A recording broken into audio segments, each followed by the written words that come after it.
Zalewski pour République En Marche. Oui, merci Madame la Présidente. Je m'associe très rapidement à toutes les félicitations des collègues qui ont pu être faites tout à l'heure sur la qualité du travail fait par les rapporteurs. Je voudrais à la fois prendre 20 secondes pour rassurer l'ensemble des commissaires qui sont présents ici et notre collègue Caroline Fiat pour lui dire que nous n'avons pas voté la suppression des cotisations à TMP et qu'elles existent toujours bien.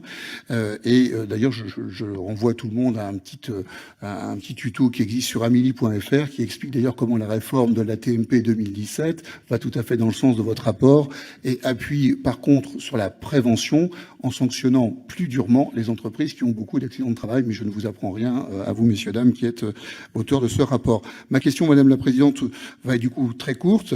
Je poursuit la même ambition que les auteurs du rapport en matière de prévention. Je pense que c'est une très bonne idée de mettre la santé au travail sous l'angle de l'opportunité à la fois du salarié et de l'employeur.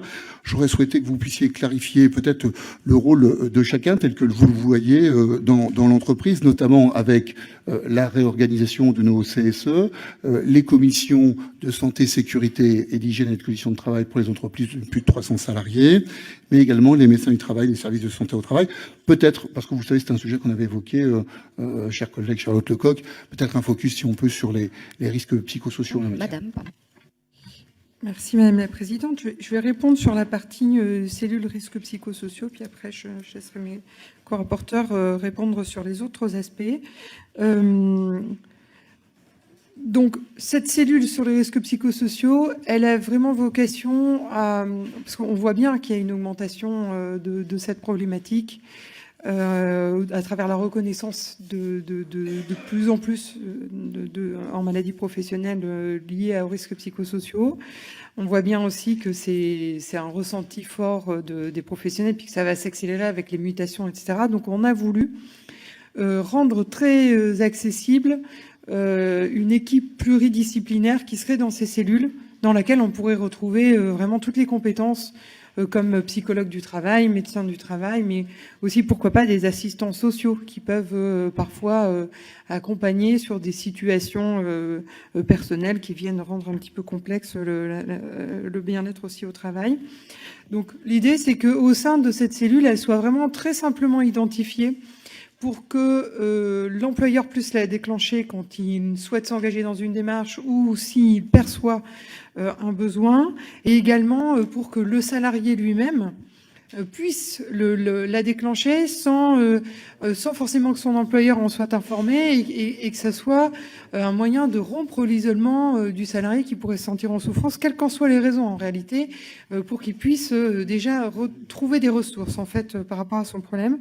Alors sur la question de l'incitation des entreprises à utiliser cette cellule, il y a un premier point, c'est que dans notre scénario, l'acteur de prévention qu'on crée au niveau régional, étant un vrai allié de l'entreprise, va lui proposer son offre de service au regard d'un diagnostic sur les besoins prépondérants.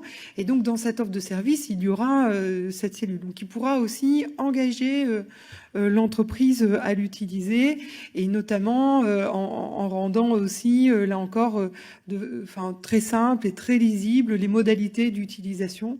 Ensuite, on a proposé que la structure, puis ça va répondre un petit peu aussi à la question de Stéphanie Rist sur la formation, que la structure propose une offre de formation, notamment dédiée aux managers, aux ingénieurs, pour que dès l'amont des réflexions sur l'organisation du travail, l'accompagnement du changement, la mise en place de nouveaux projets, etc., on ait bien cette dimension santé au travail, qualité de vie au travail qui soit portée, de manière à éviter que les situations de travail génèrent ces risques psychosociaux.